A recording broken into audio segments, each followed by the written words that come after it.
Good evening, Cam. Thanks very much for coming on the program tonight. Really appreciate it.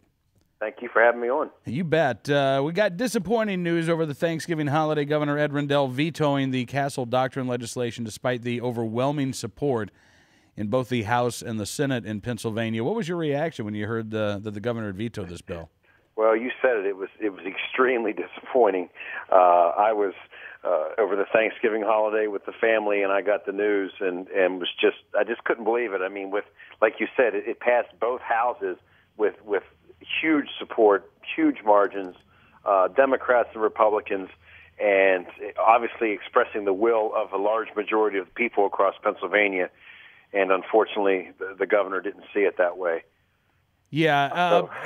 Do you anticipate, Senator, that Castle Doctrine legislation will be brought back up again in the next session of the legislature? I absolutely plan on introducing it as one of my top priorities in the new session.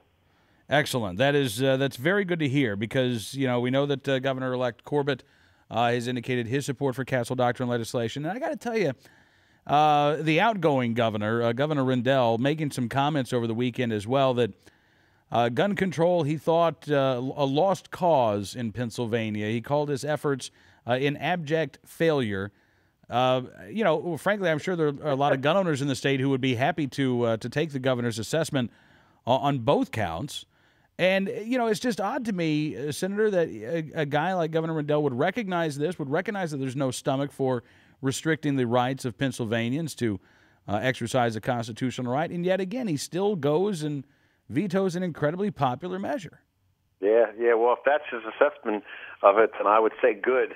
That means we're doing our job, and what we're really doing, Cam, is we're just representing the people's wishes. And in Pennsylvania, the Second Amendment enjoys strong support among a lot of citizens. So, we're going to come back with this thing in the new session and try and work on it again and get it passed.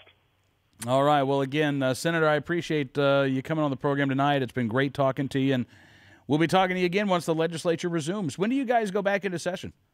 Sometime in the middle to late January is when the new session starts, and we'll have the new governor, and of course we have a new House leadership, and I'm just looking forward to this. But I want to say thank you to all the NRA members because it was you folks out there that called your representatives and senators and got on them and made them make the right vote.